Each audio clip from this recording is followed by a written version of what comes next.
Bom, a proposta da noite de hoje era para falar exatamente sobre a questão do reino divino, do reino de Deus, e trazer conhecimento de uma obra, talvez não muito conhecida, que se chama Primícias do Reino. Tá a capa dela ali.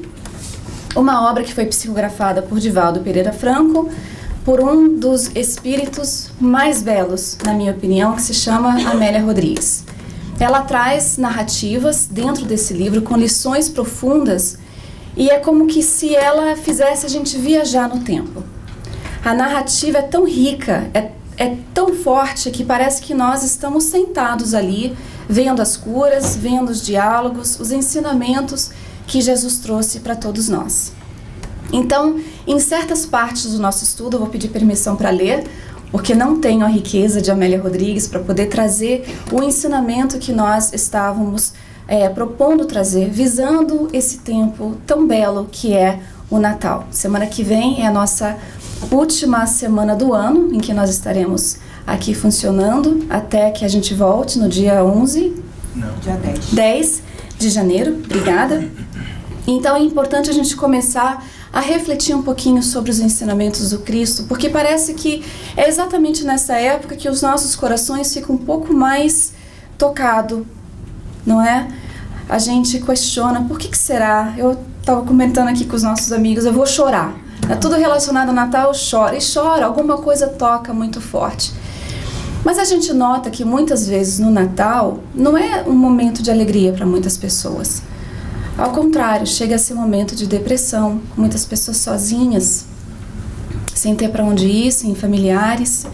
A gente conversa com os próprios amigos aqui do centro e quero que vocês saibam que nós reconhecemos a dor de estar separado de entes queridos, sejam eles que estejam no Brasil, longe fisicamente, até mesmo no plano espiritual. Nós pensamos com carinho e vemos e sabemos como que é difícil muitas vezes.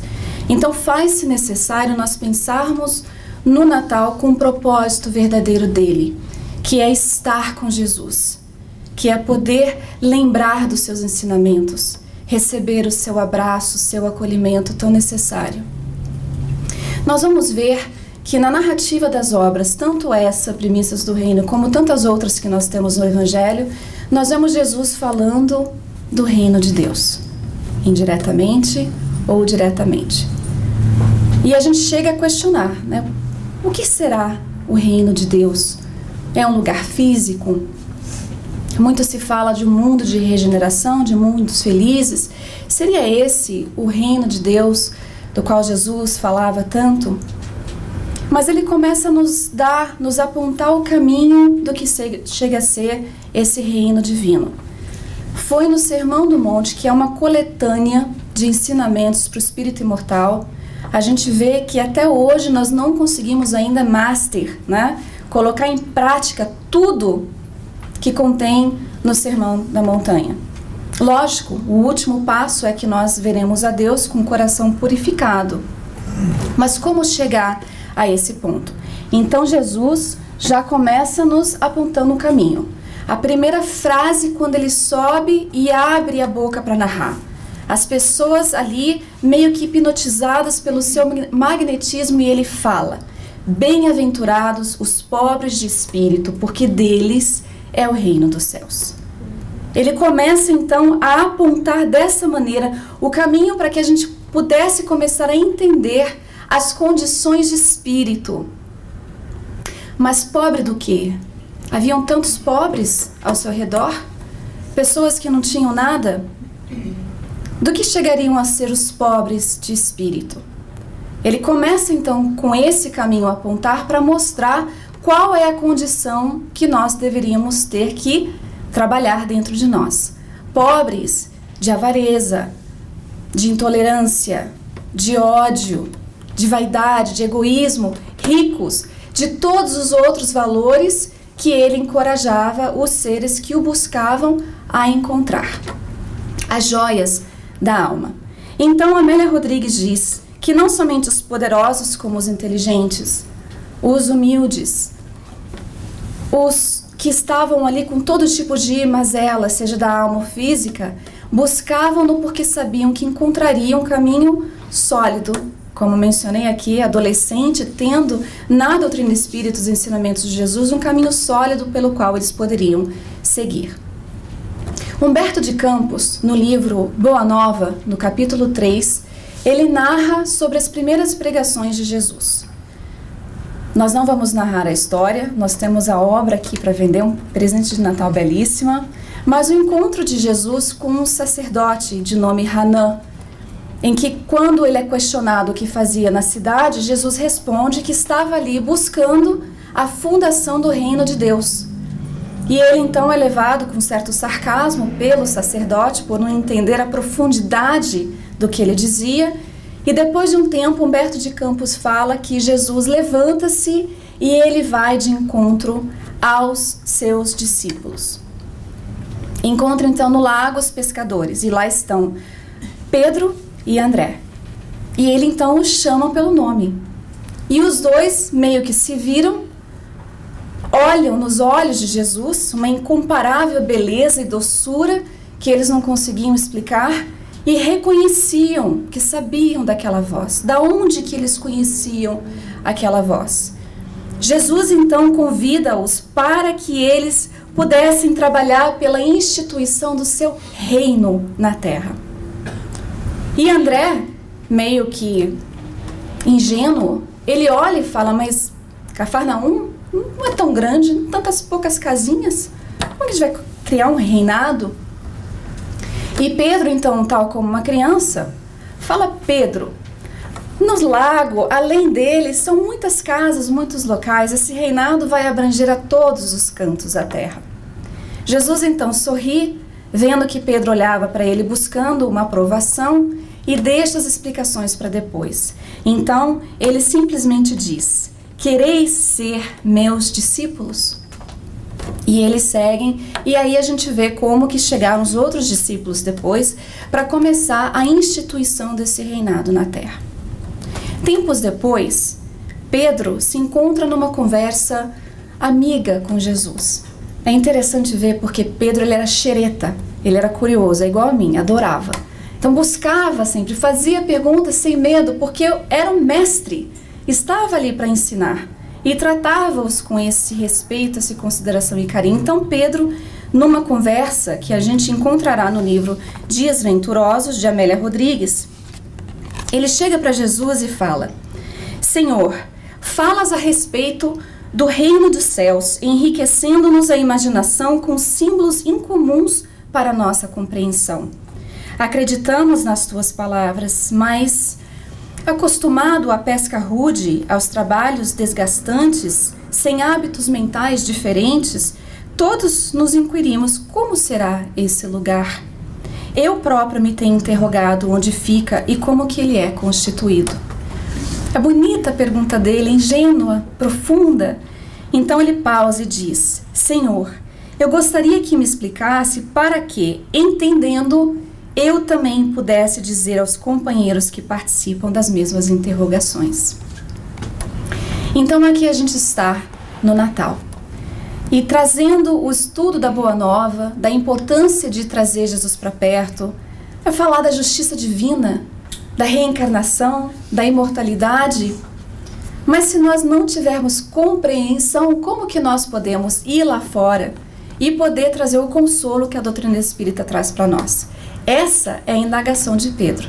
Ele quer entender para que ele pudesse também disseminar a Boa Nova, trazer tudo aquilo que eles acreditavam, só que ainda não entendiam muito bem. Então, Jesus diz assim, Pedro, o reino dos céus é o recanto calmo e silencioso do mundo interior onde repousam todas as ansiedades.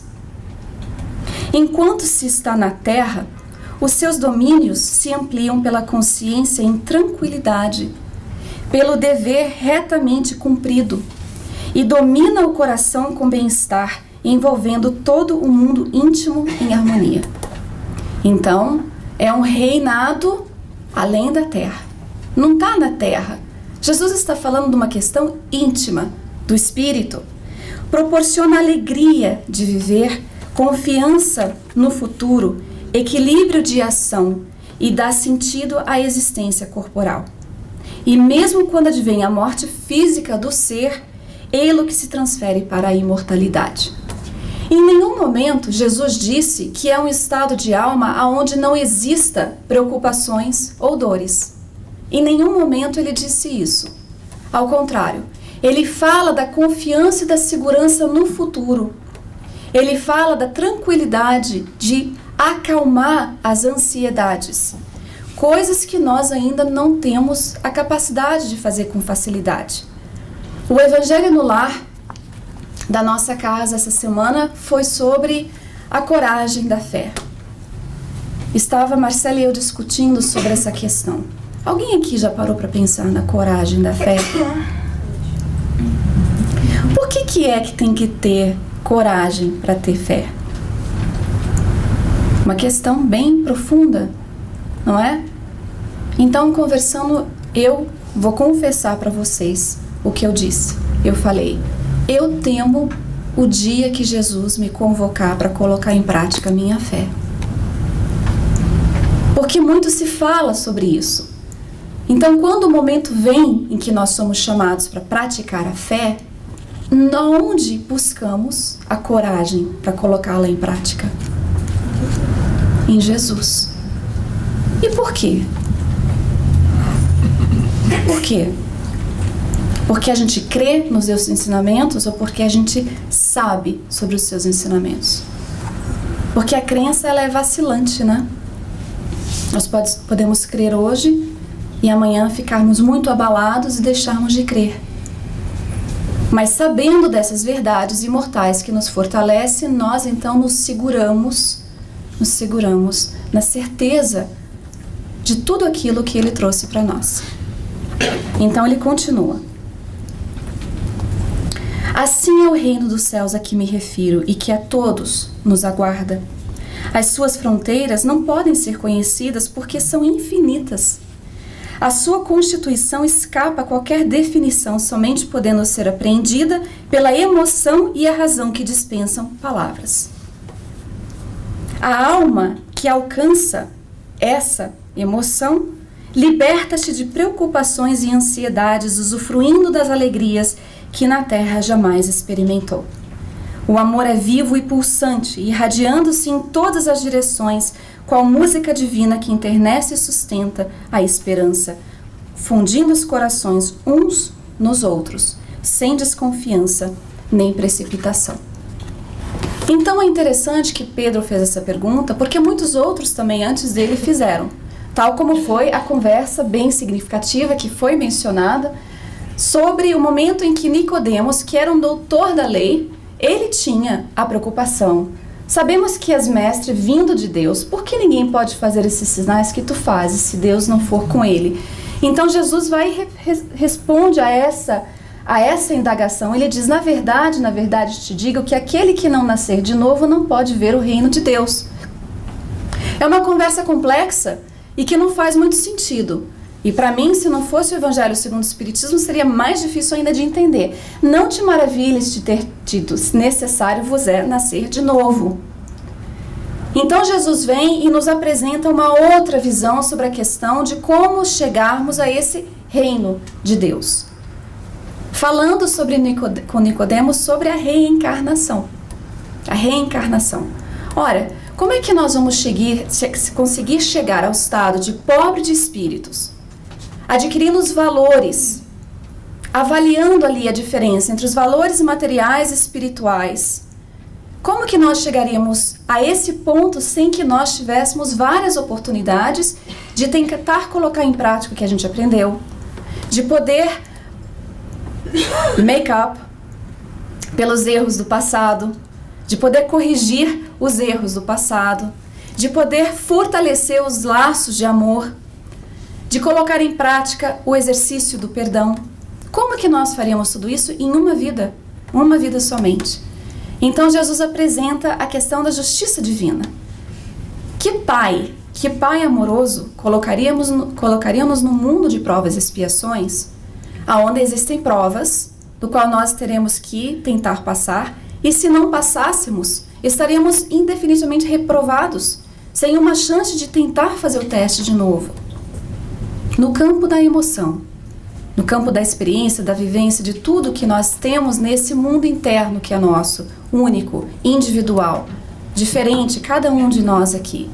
Toda a bagagem que nós trazemos, todas as experiências que nós trazemos, todos os valores que nós já adquirimos, mas e os outros que ainda têm que ser adquiridos? Então, quando ele fala dessa condição de estado da alma em poder estar e ver o reino de Deus, apresentando a visão da reencarnação, nós começamos então a ter mais clareza, a ter mais certeza dessa proposta e dessa provação, dessa promessa amorosa que Jesus traz pra gente. Então, embora Nicodemos ficou confuso, ele disse, mas como nascer de novo? Como pode um homem velho entrar de novo no ventre de sua mãe? Então Jesus viu que ali não tinha como ele explicar, não haveria como ele entender. Mesmo assim, ele se sentia atraído por Jesus, como narra Amélia Rodrigues. A gente vai ver que, na verdade, em cada diálogo, ou nesse ou em outros, apontando o reino de Deus, uma das coisas que Jesus nos trazia era incentivar os ouvintes, ou no nosso caso hoje, os leitores, a buscar a realidade da alma. Qual é a realidade da alma hoje?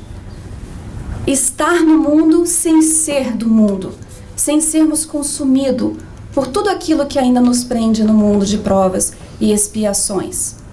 Dirá a Amélia Rodrigues, tem que ser pobre de espírito, entendendo que esse reino não se encontraria no lugar físico. A proposta é para que nós, ao buscar esse reinado, ao constituir dentro de nós esse reinado, nós fizéssemos o quê? Uma avaliação. O despertar da consciência tão necessário para que nós pudéssemos entender, ou possamos entender, o que de fato vale a pena a gente buscar e passar o tempo e focar tanto em nossas vidas. E aí a gente fez esse estudo no domingo e me veio uma pergunta na cabeça que eu fiz ao preparar esse estudo e coloquei para os que estavam compartilhando o nosso estudo e vou fazer com vocês também. Então, se hoje fosse o momento que todos nós fôssemos desencarnar, nós estaríamos prontos? Quem aqui pediria mais tempo para tentar executar aquilo que sabe na consciência que tem que fazer e ainda não fez?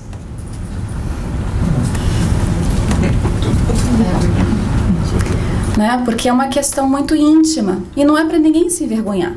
Eu falo de primeira que eu não estaria pronta.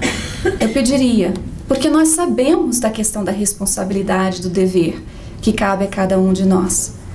Como se que cada responsabilidade fosse um bloquinho desse reinado que a gente tenta construir dentro de cada um de nós. Então ela fala sobre a oportunidade que é do despertar da consciência. E para a gente continuar, ela apresenta então, para explicar ainda melhor a questão desse reinado que pode começar aqui e agora, ela traz o estudo no prefácio do livro Primícias do Reino, em que Jesus estava com alguns judeus daquela época que estavam chateados com a questão de pagar taxas.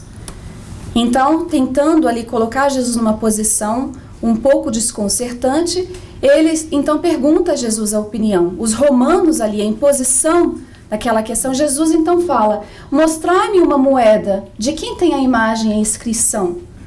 E respondendo, eles disseram, de César. Então, a resposta que já conhecemos. Então, dai, pois, a César o que é de César e a Deus o que é de Deus. Amélia Rodrigues dirá que nesse diálogo, que é bem expressivo e muitas vezes nós não prestamos atenção, ela diz que Jesus estabeleceu ali para nós dois tipos de reinos, o material e o espiritual. Ela já começa dizendo assim, então ela fala, a imagem de Augusto e as inscrições na moeda de trocas e de valor aquisitivo representavam o poder temporal. E ela fala quais são os poderes temporais. Eram as glórias efêmeras de trânsito breve, as fronteiras ensanguentadas espalhadas por toda parte, o luxo, o gozo, as ambições, os crimes desenfreados, as vaidades e as mortes. ela descreveu 2016, se nós formos prestar atenção. Então, o ensinamento de 2000 anos atrás ou mais, hoje ainda se repetindo. Ela continua. Jesus, no entanto, era o príncipe de outro reino. Aquele reino de paz e de justiça onde a sabedoria sublima as aspirações. Imenso reino além da terra. Augusto semeava o terror e o ódio. Jesus trazia o convite enérgico e desataviado à escolha, ao dever maior do amor. O primeiro combatia como as águias. Era inesperado, violento, com astúcia e com impiedade. Jesus, ao contrário, semelhava-se à pomba mansa, mensageira da paz. Augusto reinava. Jesus, ao contrário, viera ter com os homens para oferecer as primícias do reino, que lentamente conquistaria os corações amargurados, desiludidos, os espíritos humanos que, após insucessos e frustrações, no reino fantasista dos triunfos passageiros, buscariam então um novo reinado. Aquele que é da paz. E nós falamos tanto de paz nos dias atuais. Paz na terra, boa vontade para com os homens. Mas e nós? Qual é a cota de responsabilidade nossa na fundação desse reinado na terra? Porque Jesus convocou Pedro, André, Mateus, Lucas. E hoje ele continua a convocar. Podemos todos ser os Pedros, os Andrés, os Mateus, os Lucas, os Joãos.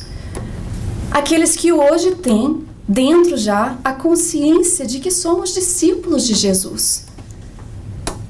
E que embora muitos querem ignorar e não olhar para esse convite porque demanda uma certa responsabilidade, essa é a verdade para cada um de nós aqui dentro. Emmanuel diz que não há como nós buscarmos instituir o reino dos céus na terra assim que a gente pegue na enxada. Enxada é pesada? É pesada, né? Tem que ter coordenação para a gente pegar ali e bater na terra. Se a gente errar, a gente se machuca. E o que a enxada faz no solo? O que ela faz? Quebra, abre. Se não tem uma terra tratada, ela fica dura. E quando a água cai, ela escorre. Quem mandou isso pra mim foi a Iracema. Cadê ela? Achei fantástico. Eu mencionei isso no domingo e o senhor explicou fantasticamente. Então ele fala, a enxada faz o quê? Ela abre a terra, deixa fofinha. As sementes encontram lugar para onde cair. Quando cai a chuva, que muitas vezes, simbolicamente falando, são as lágrimas das provações com o qual nós somos convidados a passar, para a gente poder herdar esse reino, a água então encontra lugar para cair e fertilizar e poder fazer com que as sementes germinem e brotem e dê frutos. Essa é a cota de responsabilidade da qual Emmanuel e Amélia Rodrigues e tantos outros espíritos benfeitores vêm nos falar. Na construção de um novo mundo melhor que nós buscamos vivenciar. A semelhança dos dias em que Jesus viveu entre nós, os tempos atuais ensejam a restauração viva e atuante da mensagem cristã. A Terra continua hoje sendo campo rico de oportunidades para a vivência evangélica. Então ela traz para cá a lição falando exatamente dos nossos tempos atuais, que convoca essa atuante e viva mensagem cristã na vivência de cada um de nós. Ninguém está falando de perfeição, mas todos nós temos a capacidade de colocar em prática minimamente os ensinamentos que nós aprendemos aqui na Casa Espírita. E isso eu tenho certeza que a gente pode contar. Então, tendo em nossas mãos esse Consolador prometido por Jesus, sabendo que ele é o grande presente de Natal, a grande razão dessa season, dessa época, uma pergunta que a gente tem que fazer é: qual é o nosso presente de volta para Jesus? Ele não está mais aqui para a gente levar ouro, incenso, tudo aquilo, não é? Como os magos fizeram. Então, qual é a cota da nossa responsabilidade? Ela diz: há incontáveis portas de serviço esperando por nós. A gente abre o Evangelho segundo o Espiritismo e se depara com um capítulo que chama Infortúnios Ocultos.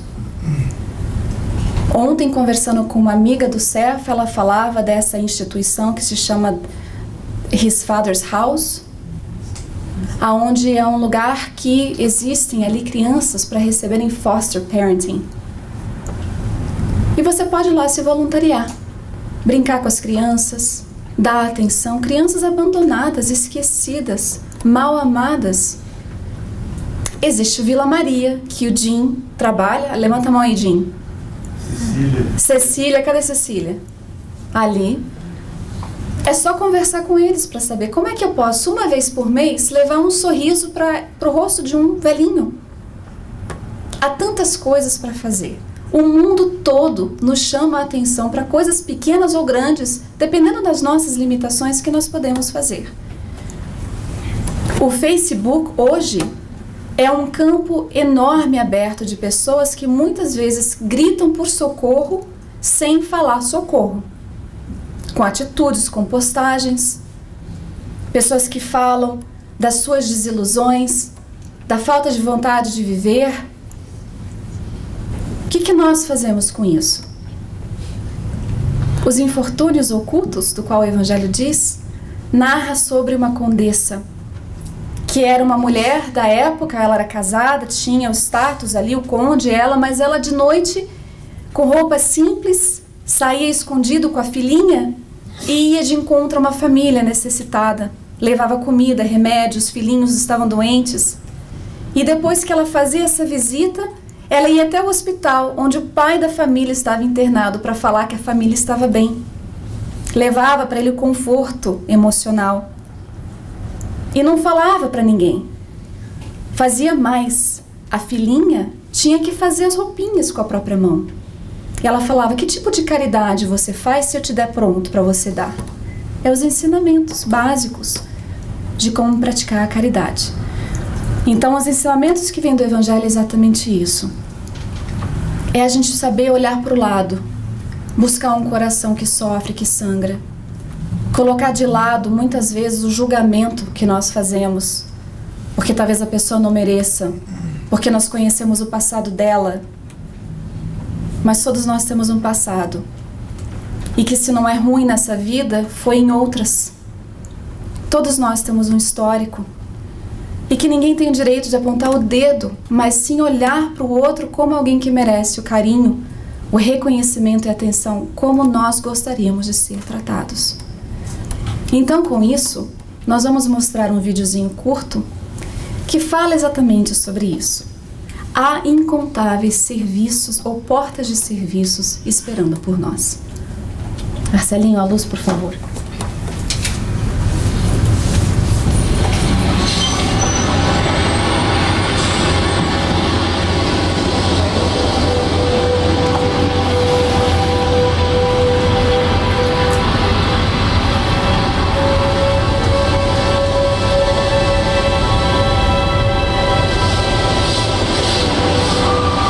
Através do suor do trabalho, muitos ganham o pão. Entre eles, alguns que desejam seguir com o coração.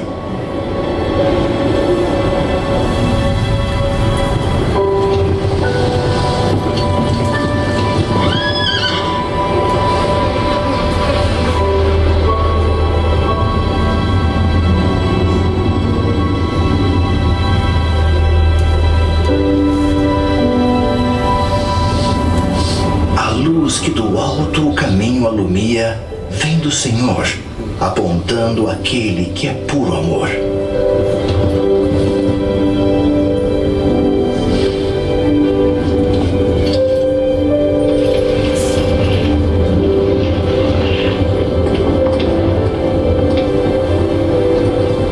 Suas dádivas não são finas pedras nem ouro, mas atos que revelam da esperança o tesouro.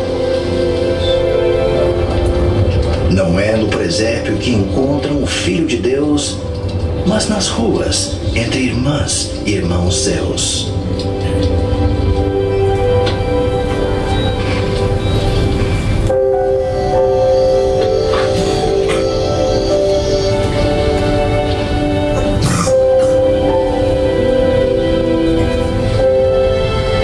No Antigo Oriente, a estrela guiou os magos a Jesus, mas o pão da vida ao pobre e ao faminto hoje nos conduz. Viúvas e órfãos, pobres e aflitos manda confortar por anjos terrenos que seu eterno amor lhes vão proclamar.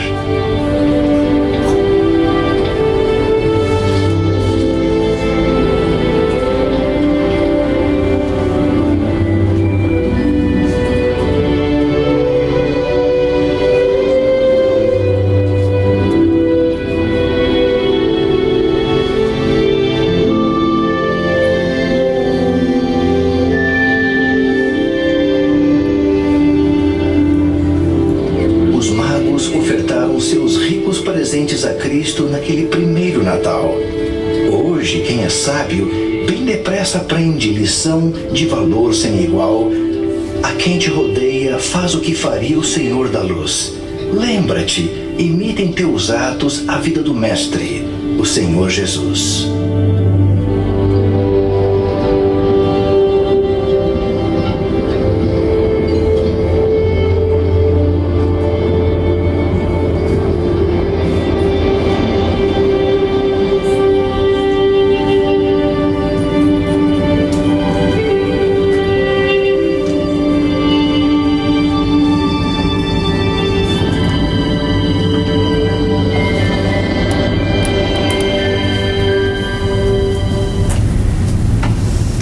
Ele era a luz verdadeira que alumia todo homem que vem ao mundo.